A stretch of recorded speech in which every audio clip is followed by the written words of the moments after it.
നമസ്കാരം, ഞാൻ രജനി അഭിലാഷ്.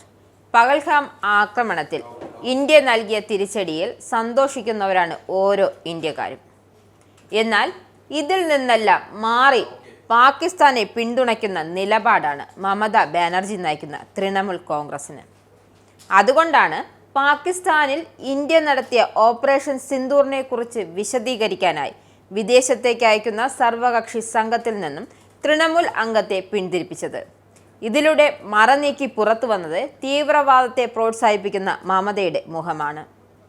തീവ്രവാദത്തെ വേരോടെ പിഴുതെറിയാനാണ് മോദി ഭരിക്കുന്ന കേന്ദ്ര സർക്കാർ നോക്കുമ്പോൾ മമത ഇറങ്ങിത്തിരിക്കുന്നത് പാക്കിനെ പിന്താങ്ങാൻ എന്തൊക്കെ ചെയ്യാമെന്ന് നോക്കിയാണ്.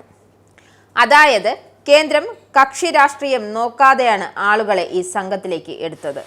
എന്നാൽ ഇതിലും രാഷ്ട്രീയം കാണാൻ മാത്രമേ മമതയെ പോലെയുള്ള ഒരു പിന്തിരിപ്പൻ മൂരാച്ചിക്ക് കഴിഞ്ഞുള്ളൂ എന്നതാണ് സത്യം. അതായത് പാകിസ്ഥാൻ സ്പോൺസർ ചെയ്യുന്ന ഭീകരതയ്ക്കെതിരെ സംസാരിക്കാൻ മമതാ ബാനർജിയും പാർട്ടിയും തയ്യാറല്ല എന്ന പരോക്ഷ സന്ദേശമാണ് ഇവരുടെ ഈ പ്രവൃത്തിയിലൂടെ വ്യക്തമാകുന്നത്. ഇങ്ങനെയൊരു സമയത്ത് രാജ്യത്തെ പ്രതിനിധീകരിക്കുക എന്നത് അഭിമാനമാണ്. എന്നാൽ മമതാ ബാനർജി തൻ്റെ പ്രവൃത്തിയിലൂടെ ഏറ്റവും മോശം രാഷ്ട്രീയത്തിൻ്റെ പ്രതീകമായി മാറുകയാണ് ചെയ്യുന്നത്. ഇതിൻ്റെ ദുരിതം പശ്ചിമ ബംഗാൾ അനുഭവിക്കുകയാണ്. പാർലമെന്റ് അംഗങ്ങൾ ജനങ്ങളുടെ പ്രതിനിധികൾ കൂടിയാണ്. അങ്ങനെ വരുമ്പോൾ മമതയുടെ ഈ നിലപാട് ജനങ്ങളോട് ചെയ്യുന്ന ദ്രോഹമാണ് എന്ന കാര്യത്തിൽ സംശയമില്ല. പഹൽഗാം ഭീകരാക്രമണത്തിനും ഓപ്പറേഷൻ സിന്ദൂറിനും പിന്നാലെ ഭീകരതയ്ക്കെതിരായ ഇന്ത്യയുടെ ശക്തമായ സന്ദേശം അറിയിക്കുന്നതിനായാണ് കേന്ദ്രം വിദേശ രാജ്യങ്ങളിലേക്ക് പ്രതിനിധി സംഘത്തെ അയക്കുന്നത്. അതായത് പഹൽഗാം ഭീകരാക്രമണം നടന്ന് 2 ആഴ്ചയ്ക്ക് ശേഷം പാകിസ്ഥാനെതിരെ ഇന്ത്യ ഓപ്പറേഷൻ സിന്ദൂർ എന്ന പേരിൽ സൈനിക നടപടി സ്വീകരിച്ചത്.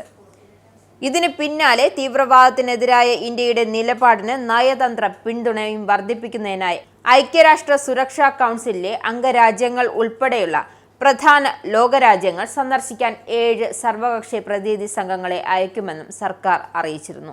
ഈ സംഘത്തിൽ നിന്നും പിന്മാറാനാണ് മമത ലോക്സഭാ MP യൂസഫ് പത്താനോട് ആവശ്യപ്പെട്ടിരിക്കുന്നത്.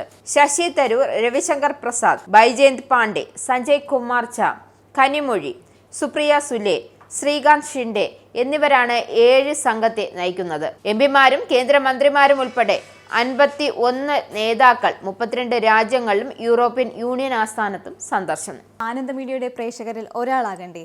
യൂറോപ്പിലും US-ലും ആഫ്രിക്കയിലും അടക്കം പ്രവാസികൾ ഉള്ളയിടങ്ങളിലൊക്കെ ജനപ്രിയ ചാനലുമായി ആനന്ദ് മീഡിയ ഒപ്പമുണ്ട്. ഏഷ്യാനെറ്റ് ഫ്ലവേഴ്സ് അടക്കം നിങ്ങളുടെ വിരൽത്തുമ്പിലെത്തും. ആദ്യം റോക്കു ബോക്സ് സ്വന്തമാക്കുക. അതിൽ നിന്നും ആനന്ദ് മീഡിയ ആപ്ലിക്കേഷൻ ഡൗൺലോഡ് ചെയ്യുക, ഇൻസ്റ്റാൾ ചെയ്യുക. എന്നിട്ട് 02085866511 എന്ന നമ്പറിൽ ഞങ്ങളുടെ കസ്റ്റമർ കെയറിൽ ബന്ധപ്പെടുക. അല്ലെങ്കിൽ +91 735 660 3747 എന്ന നമ്പറിൽ വാട്സപ്പ് ചെയ്യുക. ആനന്ദ് മീഡിയയുടെ സേവനങ്ങൾ സ്വന്തമാക്കുക. മറ്റു ചാനലുകൾക്കൊപ്പം ആനന്ദ് TVയും എൻജോയ് ചെയ്യുക.